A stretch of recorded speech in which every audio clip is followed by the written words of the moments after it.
Hey, welcome everyone. Welcome to my next virtual birding tour. We're off to India, northern India to be more specific. Those of you been joining me on my virtual tours, I did one in Uganda and then Costa Rica. And then this is the next one in the series. So grab your coffee, I've got mine. We're here in sunny South Africa and enjoy. Just the background picture there is the beautiful spotted owlet. Those that have been on tour in Africa will know we have very similar owlets. We have barred owlet and pearl spotted owlet, and this is your spotted owlet. So welcome India. We call it the world in one country. It's a massive, we call it the Indian subcontinent. Really, to do India justice, you need to do 3 trips. So northern India, this one, then northeast India, and then southern India as well. So I'm going to be taking you through our northern India trip. I've guided this trip a few times and it's an absolutely fantastic trip. And yeah, have a look at our website, Nature Travel Birding. You can see some of the trips we offer, and India is right up there. It's always a special trip to guide and it's always most enjoyable.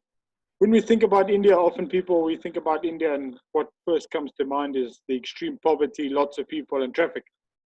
Yes, it's got that, but there's a lot more to India than poverty and traffic. It's extremely diverse. The scenery is absolutely spectacular. Some really, really top birds, some mountain hawk eagle, crested serpent eagle, beautiful barbets. You'll see later the blue-throated barbet. Targets like your ibis bill, collared falconet, brown fish owl. There's some really, really top birds that the country has to offer. Some of the pheasants, your Khalij pheasant, cheer pheasant, cockless pheasant, some really Himalayan woodpecker, some real Himalayan specials that when we're up in the foothills of the Himalayas that we are targeting. Great slaty woodpecker, great Indian hornbill, grey Indian hornbill, Himalayan flameback, coppersmith barbet. Those are just some of the top birds that come to mind. Just quickly, India, give an idea of the diversity. It's got 14% of all avian diversity in the world, 9% of all mammalian, 8% all reptiles, 6% all amphibian, and 6% all flowering plants in the world. So that just gives an idea how diverse the Indian subcontinent really, really is. So let's start our tour.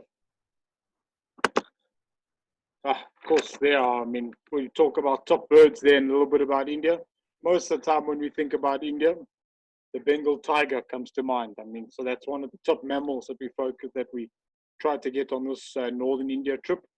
Other top mammals on this trip, Indian leopard, of course, Indian elephant, sambar, nilgai, hog deer, sloth bear, Himalayan goril, jungle cat, and yellow-throated marten. If anyone is interested in doing the rhinos, so your Indian rhino or the one-horned rhino, we get them on our northeast India trip.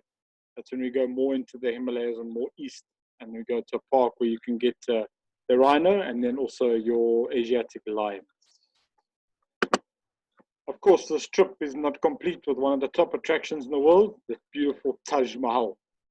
We do take a morning or an afternoon out to go and visit this absolutely majestic building, built or created in basically for love, and I'll touch a little bit out on that. Just a quick map of, you can see where we go. So we're in northern India. So we start our tour and we fly into Delhi. You can see there in the middle, Delhi. We spend the first night in Delhi, and then from Delhi we start to head a bit north to Ramgai and Corbett National Park, where we spend some time in one of the oldest reserves in India. From there we move to the foothills of the Himalayas there, and then we spend time we stay in Nainital, and we go right up into the Himalayas to the mountain station of Satel and Pangot. And then once we're done in the Himalayas, we do have to come back to Delhi. And then from there we go towards the Taj Mahal to Ranthambore. Visit the Taj Mahal. Then we do a trip on the Chambal River, our Chambal River trip. Then Keoladeo National Park. And then from there we head down to Ranthambore National Park, famous for its tigers, and then back to Delhi.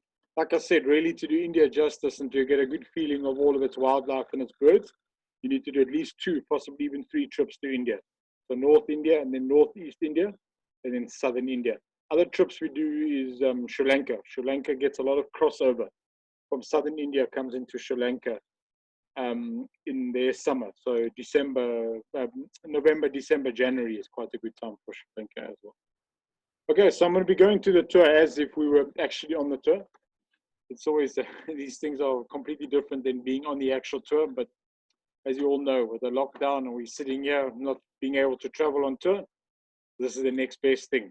So that was the idea behind these virtual tours, to take you all on future guests, current guests, past guests, and just everyone that enjoys birding, take you on a tour of all these different countries. I am doing it a little bit to try and earn a bit of an income. You'll see I have got a PayPal link up, but yeah, like I said, enjoy. I did mention tourist traffic. This is us leaving Delhi. We try our very best to avoid the infamous Delhi traffic, but somewhere on the tour you're going to get it, and it's just absolute. There's absolute no law and order. It's just everyone seems to go, but it works. In all my trips to India, I've never ever seen an accident happen on the road. So there is no law and order, and doesn't look like people know what they're doing, but somehow it works. Sometimes it's hear no evil, see no evil, do no evil, and you just hope you make it through.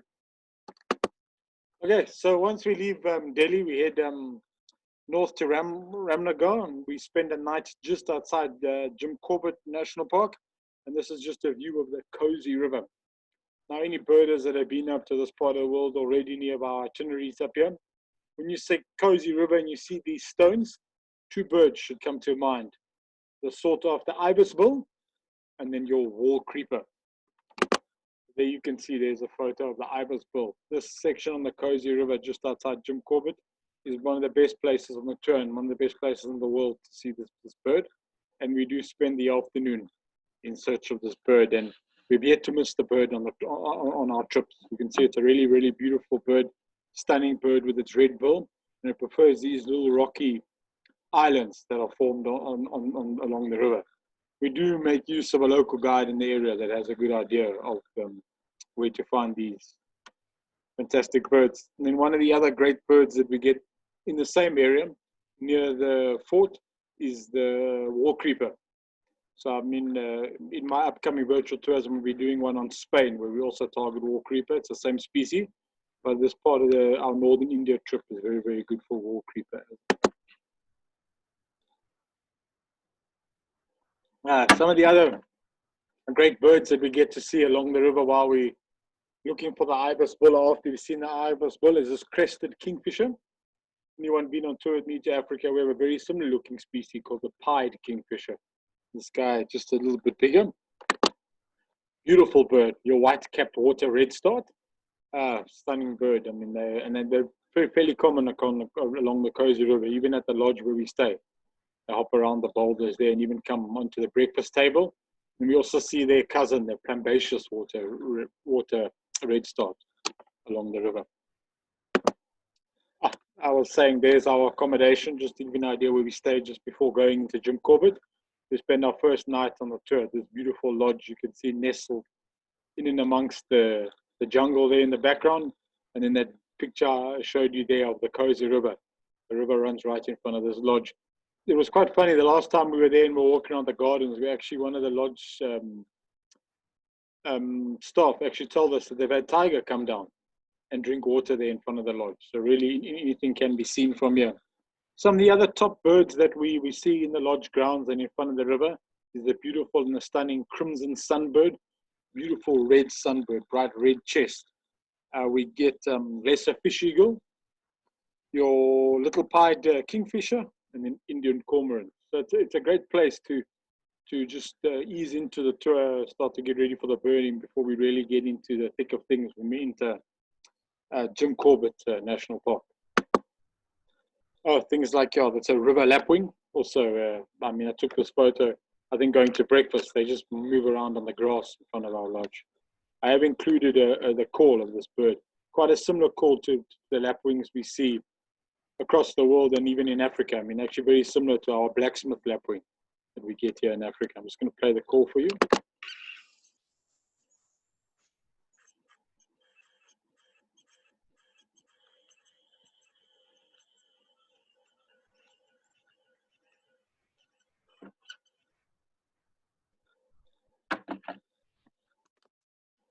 beautiful birds like this red, your red whiskered bulbul. Also a photograph. You can see it been raining when I took this photo, or raining that morning. Also, just a stunning bird that we see quite common in the beginning of our northern India trip. And then mammals. As you know from my previous tours, us at Nature Travel Birding, on our birding trips, we also try to focus on the special mammals and try and get people onto as many mammals, butterflies, dragonflies, etc. on our trips. And this is a rhesus macaque. It was quite cool. We actually watched this guy cross the river and hop from boulder to boulder. Not once did he get wet, and not once did he fall in the water. Okay, we're off to Jim Corbett National Park. So that's just to give an idea of some of the scenery in the park. You can see a tributary of the Keoladeo River flowing through the park. It's early in the morning, so you can see the mist is just lifting there. Jim Corbett is an absolutely fantastic national park. Apart from the great birding, the great mammals, the scenery and the diversity, the different habitats, it's absolutely spectacular. You've got jungle mixed with open grasslands, rivers, tributaries, sandbanks, and then right in front of the accommodation where we stay at Tikala, there's a big lake. It's a very, very diverse park. It's the oldest national park in Namibia, named after the famous, was first a hunter and then turned conservationist, Mr. Jim Corbett himself. And then it was the first reserve where Tiger Project was born. So it's where tiger conservation begun, and it's thanks to the park like Jim Corbett that we still have the majestic Bengal tiger still around. It's an absolute haven for birds. Over 600 species of birds have been recorded in Jim Corbett National Park. So really, no birding trip of northern India is complete without spending a few nights in the famous Jim Corbett National Park. On to the birding, some of the birds we see as we enter the park and make our way on our trip. So we come from our lodge, we enter the park in our open jeep, heading for Tikala Forest Lodge. There we go, there's your lineated barbet. Your barbets are we have quite a few barbets on our India trip, and the barbets they're spectacular birds, quite unique calls and beautiful colors. This bird's got a unique call, and we'll play the call for you.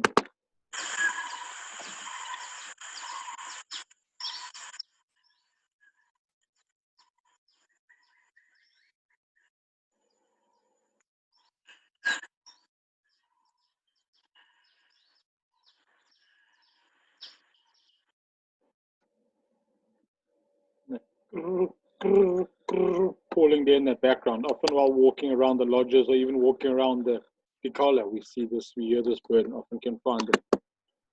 One of our first pheasants for the trip, your Khalij pheasant, absolutely beautiful bird. They're fairly common in Jim Corbett. Again, mammals and primates. Those of you who have watched my tours know that I absolutely love my primates, and these are your grey langur or your plains langur. You can see on top of the buildings. This guy was quite interested in watching us enjoy our wonderful rotis for breakfast, and he was hanging around trying to see if he can catch us off guard and grab some. Spotted deer, also beautiful mammals, deer that we see in Jim Corbett. They're quite common. Obviously, the guys with the antlers there are the males, and without the antlers are the females. Quite interested in India that they only have deer. They don't have any antelope that we find in Africa. One of the main difference between the two is the deer have got antlers, and the antelope have got horns. The deer shed their antlers annually, where our antelope in Africa, their horns will grow throughout their life. That's the view from our lodge, from Tikala Forest Lodge on that big lake I was telling you about. And it was quite interesting. The Indian elephants. It's quite interesting from that view. On my previous trip to India this year in January, we were sitting and having breakfast at the lodge, and all of a sudden we'd had a tiger sighting that morning.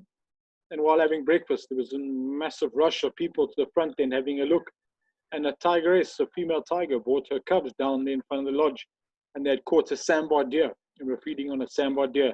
And we could actually sit at the breakfast table and watch a female tiger and her cubs feeding on a sambar deer. So sometimes luck's just on your side, and you don't even have to go and look for these things. They come looking for you. And there's your backsides of a small herd of Indian elephants walking down the path.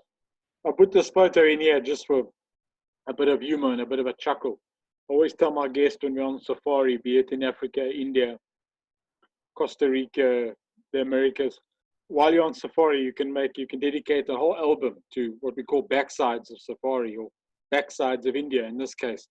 Because the wildlife just seems, even the birds do it. As soon as you have your camera ready, they just turn around, you get these beautiful backside shots. And I just thought these are some of the larger backsides we see on our tours. Yeah, one of the targets for the trip is this black francolin, an absolutely stunning bird. Going out into the open, this is a grassland species, so going out into the open grasslands early in the morning from the accommodation, we came across this beautiful male walking on the road like this. Your black-throated thrush, also quite a beautiful bird and one of the targets for the area. It's a young sambar deer. And your good old jungle fowl, this is red jungle fowl. Most people will say, well, that's just a chicken. Yeah, I mean, the domestic chicken are derived from these, but in India, Sri Lanka, we actually get endemic Sri Lankan jungle fowl. They're actually sought after birds for people to see. Just some of the scenery. You can see there's someone heard me say that Jim Corbett has got some fantastic scenery. And this is us crossing the Cozy River to get to one of the other sides of Jim Corbett National Park. Oh, one of the vultures, of course, and raptors and vultures are always targets on our trips. And this is your red-headed vulture, one of the major targets for a trip to northern India. The full-breasted woodpecker. India is amazing. They've got extremely diverse and a lot of diversity in the woodpeckers. From this full-breasted, then you get your grey woodpecker, your slaty woodpecker, your Himalayan, your flamebacks, the goldenbacks. Some of them small, some of them big, but some really great woodpeckers to find when we get on this trip. Back to our raptors. This is one of our fish owls. This is a brown fish owl. Fairly common in Jim Corbett. We actually had quite a few sightings of this bird. They'll often look for your dense, thick tree canopy and hang in there close to the water where they'll actually fish and they'll eat on fish. The guys that have been on our trips to Botswana or into Africa will know one of the targets on Africa trips, especially on our Namibia Botswana trips, is your Pels fishing owl. Also one of the owls in the family that fish. Plain prunia sitting on the fence at the lodge. Also one of the more common birds that we'll find in Jim Corbett National Park. Oh, and then I was talking back to one of our woodpeckers, absolutely stunning woodpecker. Look at that yellow and that red there. This is your Himalayan woodpecker, or the new name is the Himalayan flameback. Also just going to play you the call, because it's also got a very unique call. Sorry, technical difficulties. There we go.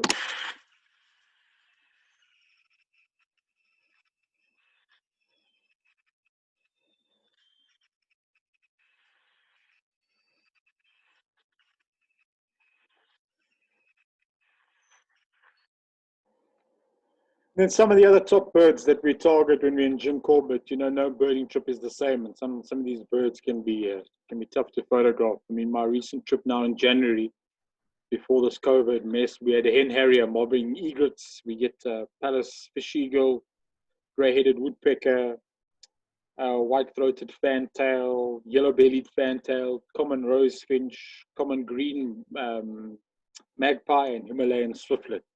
Those are some of the birds over the years and over my tours that we managed to see. Mammals. This is also one of the mammals that we try and get our eyes on when we visit Jim Corbett National Park. And this is a golden jackal. I was quite lucky on one of my tours. We were driving and this individual just came running down the road towards us like this. And of course, Indian elephants. So that's the front view of them. Completely different to the relatives we have here in Africa. The African elephant, a lot more smaller. They've got this pink wash to them and much, much smaller ears. We get normally between our national parks, and especially in Jim Corbett, we normally get really, really good sightings of elephant in the national park. Okay, so we're going to be moving on now to the Himalayas. There you can see it's an the Himalayas is always spectacular when you get up there and you see the snow-capped mountains of the Himalayas. So we're leaving Jim Corbett and we're going to be heading up to the hill station of Nanyantall. It's a beautiful area. I mean, just you can see there from the picture, it's a lake surrounded by a village, and it really, when you get to Nanyangtal, you think you've gone back to Europe. But of course, when you drive to the town, to our accommodation, it's got a life force that only India can support. And we spend 3 nights in Nanyangtal, and from there we head off and we explore the area. We go up to Pangot and then up to Sanyangtal. And it's our drive up to Pangot and to Cheer Point where we get the spectacular view of the Himalayas. So some of the birds that we target, we're going to be targeting a lot of the Himalayan species now up here. The special birds that come down. I mean, you'd normally go and get these birds in Nepal or further across the Himalayas. We go up into the high altitudes to target certain birds when we're on this part of the trip. That's one of your first stunning birds that we get on the trip. This is your green-backed tit. Small little birds can be quite difficult for these birds to sit still, but once you're up at the right altitude, these birds do become quite common. There, you've heard me speak already about woodpeckers. There's your grey-headed woodpecker, Himalayan special.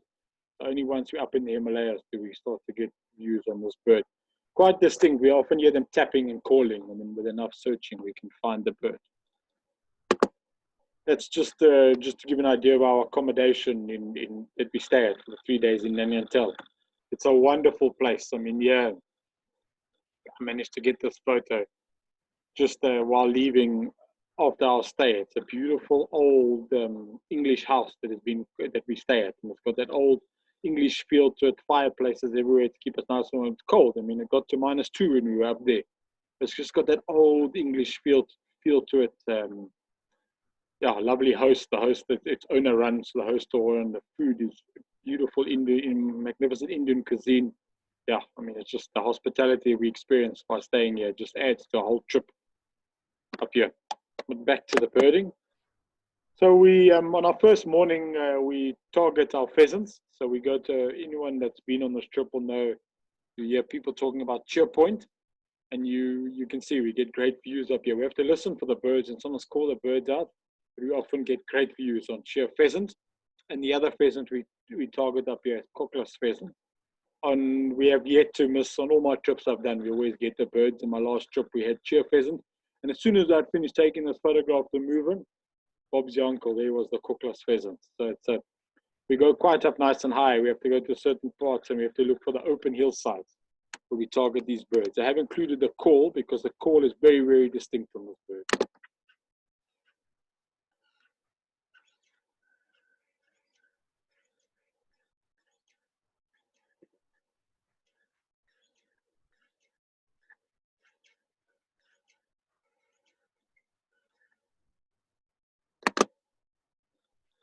And then we were very, very lucky. On my last trip in January, while heading up to Cheer Point, we actually were driving up in the snow, and we had a leopard cat across the road. So again, when we're out there birding, we always got our eyes and ears open for everything. Sometimes we have luck and we come across some great mammals. I've included this photo from my last trip. It was absolutely amazing. You can see us there with our local driver, VJ, and we are stuck there in the snow.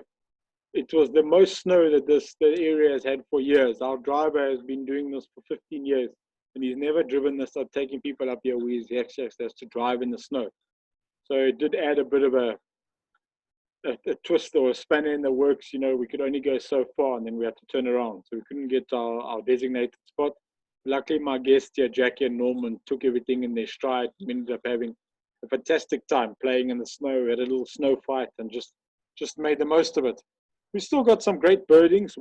Birding in once we got to nice high altitudes. Here we are about 2,500 meters above sea level, and then we start to get things like the Himalayan vulture, bearded vulture, rock bunting, and rufous-breasted center, Altai center. Some of the targets we get at these high altitudes. So just to show you never know what you can expect from the trip. We knew it would be cold, but we're not expecting snow. But it just added to the beauty of the trip.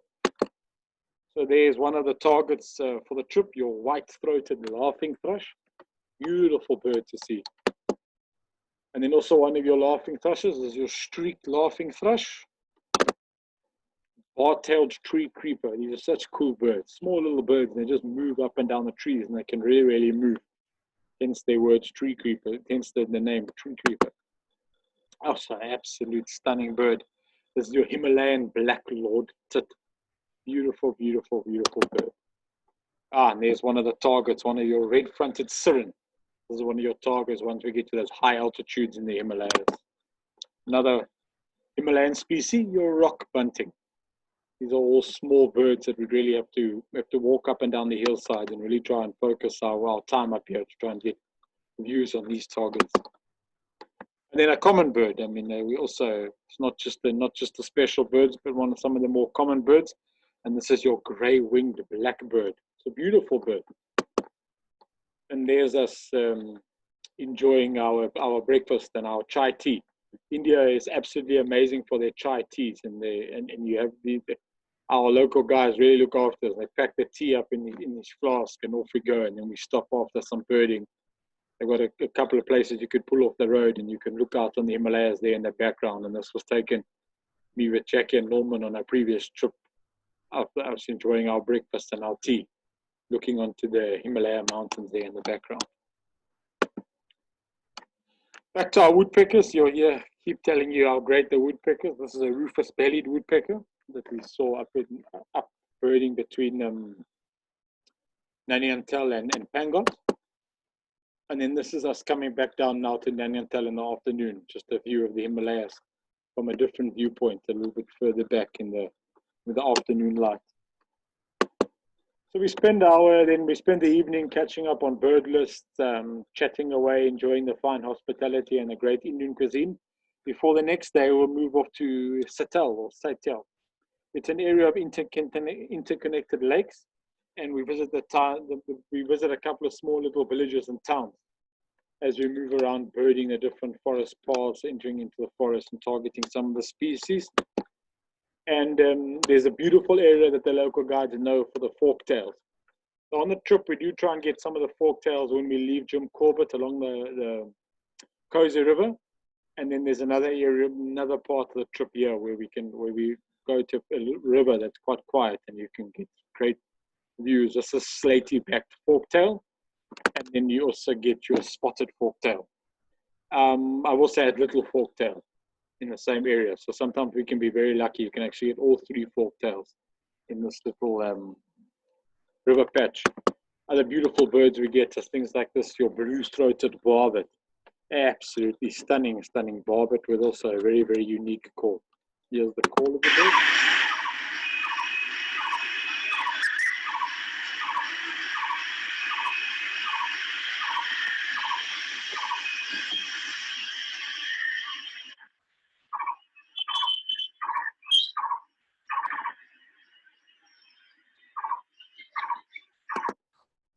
Then some of the other great birds we get are your parakeets, your slaty-headed parakeet.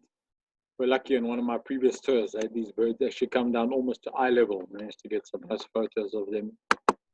One of the targets for this area is your red-billed blue magpie. Also an absolutely stunning bird to come to grips with. These birds are very, very vocal. They'll move through the canopy flying from, like magpies do, making quite a raucous racket. And sometimes we get lucky, they'll sit in the open and you can get great views on them. And then one of my absolute fantastic birds, and one of my favorite birds from this part of the tour and up in the Himalayas is your rusty-cheeked scimitar babblers. These birds really send us on a run around. They are real sulkers, often in the thickets, and I was managed on one of my tours to get this, not the best photo, but it's an absolutely, they're big bill like that and the orange on it. It's just an absolutely, I just think they're just really cool birds. Also quite a unique call to them.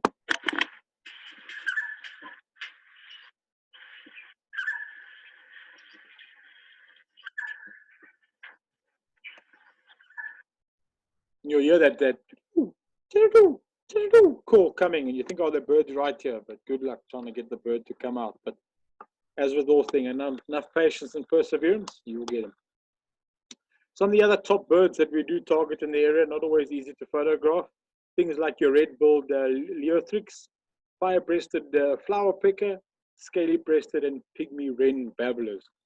We come across these birds as we're moving through the forest patches, often can call them out. But yeah, these are all real sulkers and can be tough birds to photograph, but most of the time we do come right and we do manage to get great views on them. Okay, we're going to be moving now from the foothills of the Himalayas, and we're going to be we head back down to Delhi. We spend the night in Delhi, and then up early the next morning to avoid that notorious traffic. And we're basically heading towards Agra and the Taj Mahal. But that morning we do make a stop at the bird sanctuary. Stop at the Savarwal bird sanctuary, and it's just a beautiful, nice stop to start getting familiar with some of the water birds. There you can see it's just a picture I took just to give you an idea. I mean, you can see the egrets there. You've got intermediate egret there, or yellow-billed egret, grey herons, painted storks. There's a little egret in the background. Really good for other herons, your sandpipers, etc.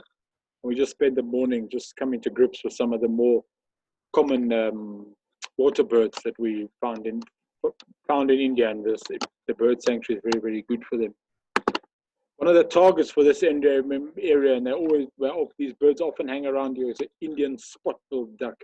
In my opinion, it's one of the most beautiful ducks you can see in India, with that yellow on the bill like this. This photo was taken on one of my previous trips to the sanctuary.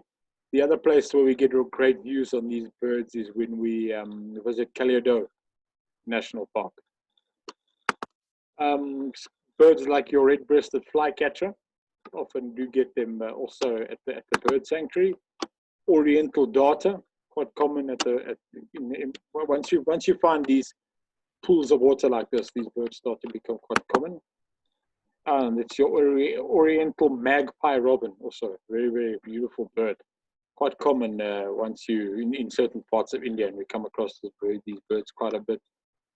And then it's not always birds that we come across. On one of my previous visits to the bird sanctuary, we came across two snakes straight after one another. So this is an Indian rock python, so similar to the African rock python we get here in Africa. And it's always special coming across these beauties and these snakes. Oh, sorry, I must have not included. Sorry about that. And then the other one we came across is the Indian rat snake. But you can see, just look at those beautiful colors like that.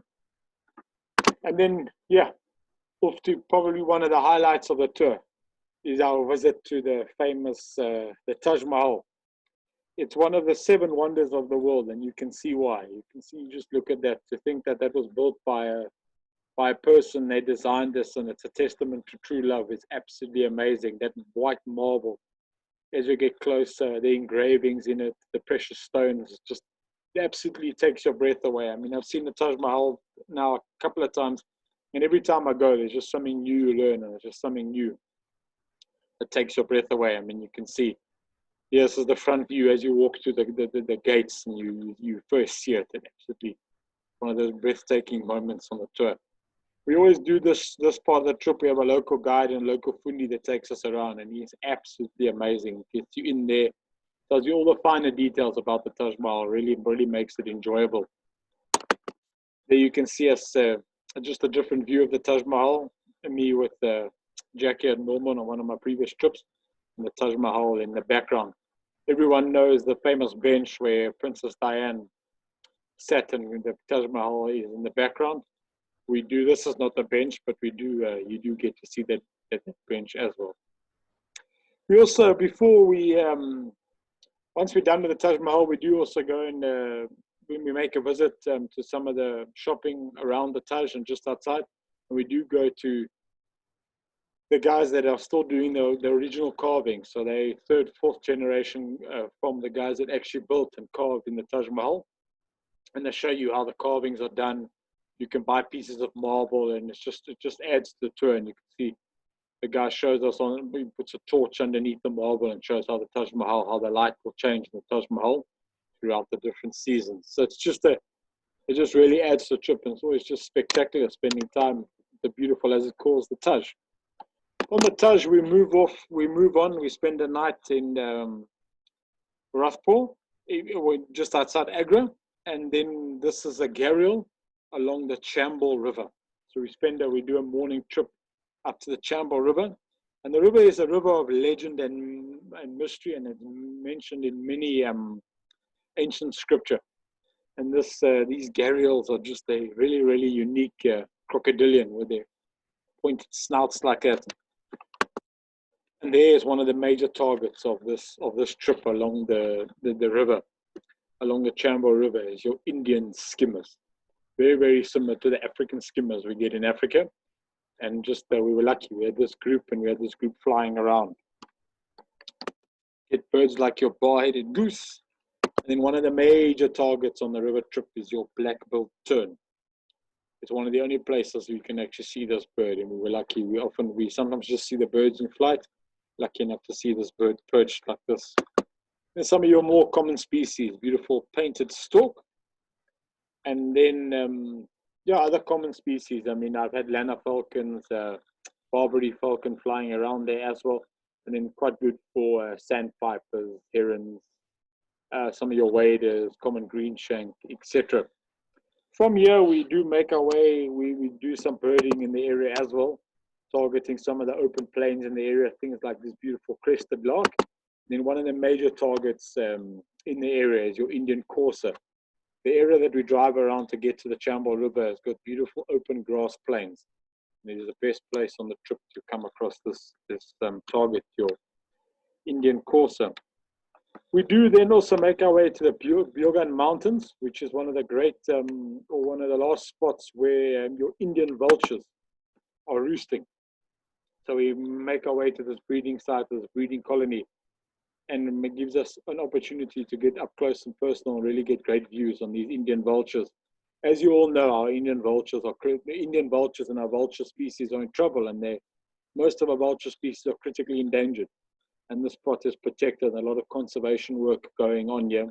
Our local guide that spends time with us on the Chambal River and in Keoladeo is actually involved in some conservation efforts. So he's always quite proud to take guests there and show the guests the vultures and tell us a little bit about the conservation work going on, the protecting of the breeding site, and the education work going on with locals in the area.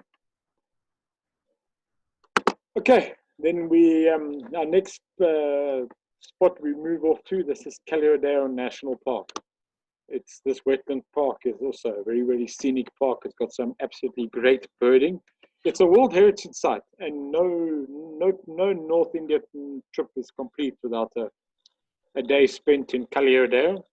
It was a duck hunting reserve for the Mahajahas, and then it was then converted, or it became a protected area, protected the wetland. Because it's protected the wetland, it means for wetland birds, it just seems to attract birds. So it's actually surrounded by the town, but it's almost like this last protected area means that the birds just come into this area, and just everywhere you walk, it's just birds absolutely everywhere. So some of the top birds that we come across, this is a black bittern. One of the great things about spending time with the local guides is they just know where all these special birds are. We have a look underneath the undergrowth and you come across birds like this. Your black cuckoo. Your cuckoo species are quite a diverse species. We have them across Africa and then into India, Sri Lanka. And this is just look at that beautiful red eye in the morning light like that. One of the major targets of Keoladeo is your black-necked stork. I have yet to miss this bird visiting Keoladeo. Sometimes we have them flying over us as well, and you get to see the beautiful sheer size of this bird. On one of my previous trips, we had a beautiful sighting of this common hawk cuckoo while walking around. And then, as you've heard me say, it's a wetland park and it's protected. You get beautiful birds like common kingfisher. It's the same species that we'll see in Europe. This bird just sat there and allowed us to take beautiful photos of us. One of the nice things with Keoladeo, because it's quite a popular park, a lot of people visit it, a lot of birders go there, is the birds, they become quite used to people, almost quite tame. That gives you an opportunity really to get great views and great photographic opportunities on the birds. And then, I mean, it's not just water birds. These dusky eagle owls actually roost in the part of the park, and we always come across them. Sometimes they're fast asleep, and sometimes you get them half awake like this. Beautiful birds, these dusky eagle. And then your Indian scops owl also roost. There's a couple of places where these birds roost, and this was actually taken just outside the temple as you come inside the park. It's just giving us the beady eye over there. Some of your more common water-associated species, your red-wattled lapwings.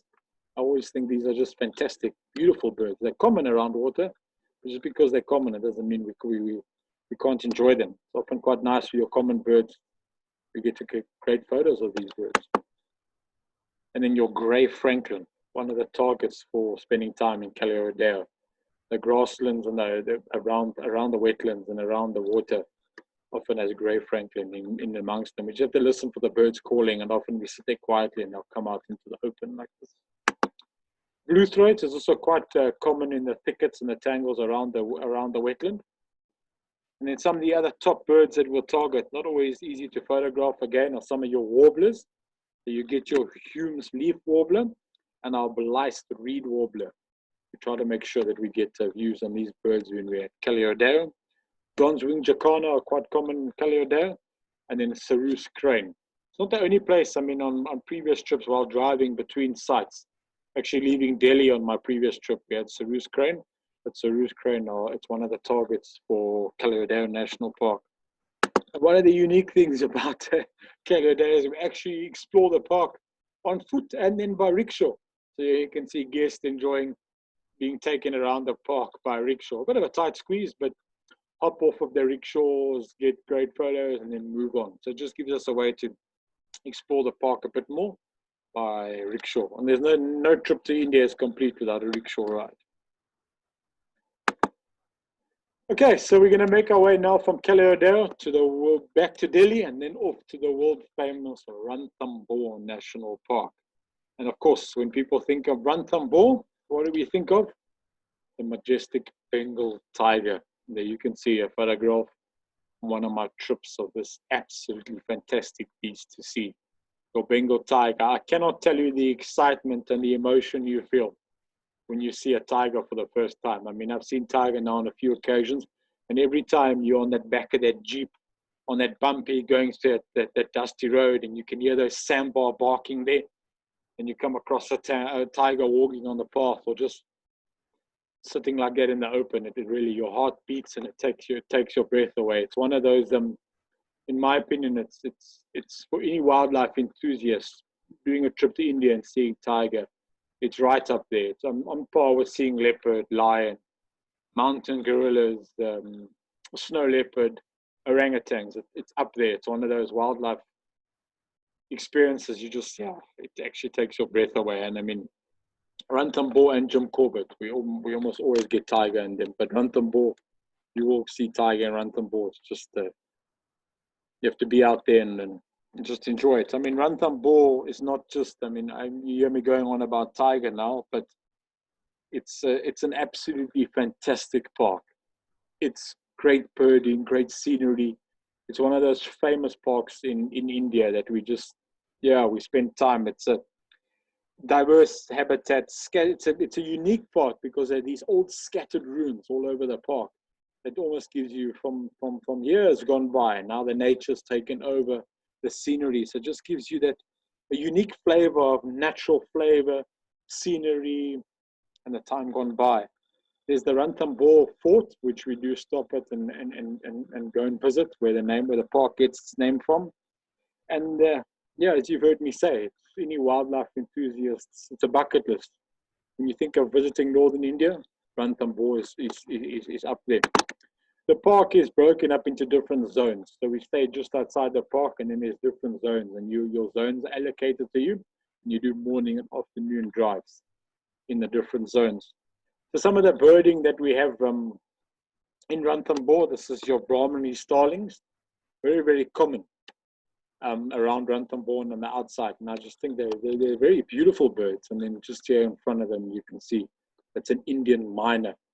Good to see Indian mynas where they belong, actually in India, and not introduced into other parts of the world. They were introduced here in Southern Africa. They were brought in with the mining, to send down the mines to see if there's oxygen down there. And now they've actually become a problem. It's an invasive species that they're very competitive and very aggressive birds, and actually out-competing our local species. It was great to see Indian myna actually where they belong. Oh, one of the great birds to see in Ranthambore is your crested serpent eagle. Out on a drive in zone 7, we came across this bird just sitting there in the open. It's just a great bird to see. And this is another one of our, back to our kukul. This is a greater kukul, also just sitting there in the open. Indian paradise flycatcher. very similar to the paradise flycatchers we get in other parts of the world here in Africa. That's also one of the more common species. We often quite hear they're very, very vocal when we come across them.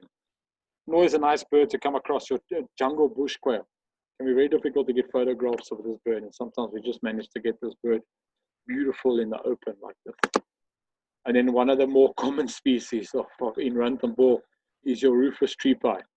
Often when we stop at some of the rest spots to stretch our legs, go to the bathroom, these birds are so tame. They'll actually come down. They've been fed, obviously.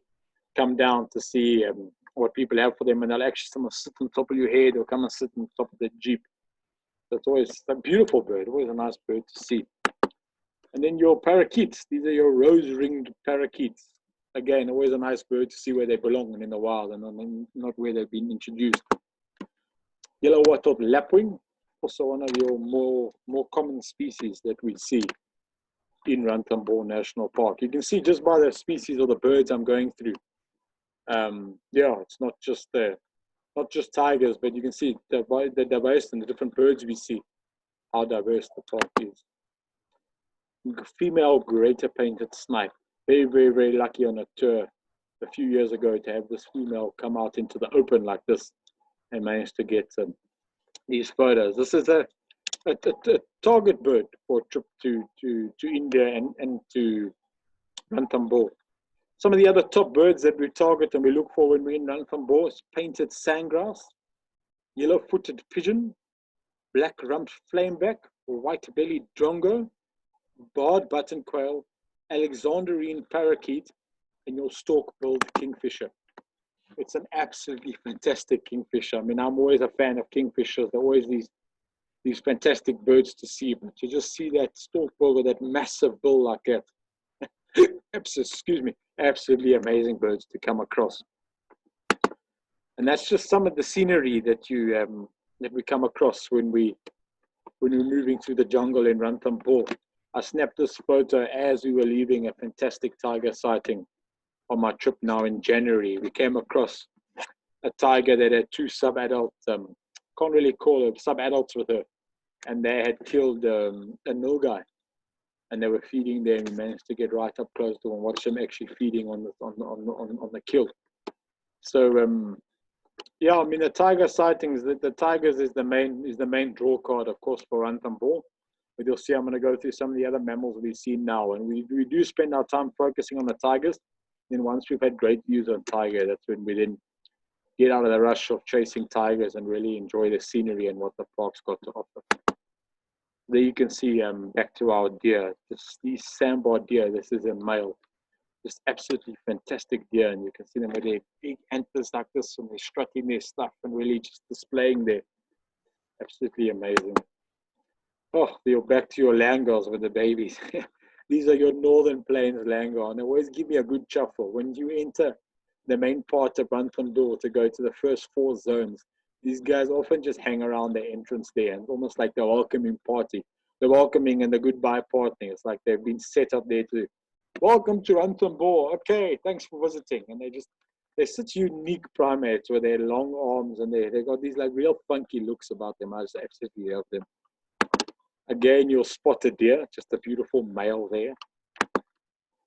Indian gazelle, very, very similar to some of the antelope we have in Africa. It always reminds me when I see these Indian gazelle of our steenbok that we have here in Africa.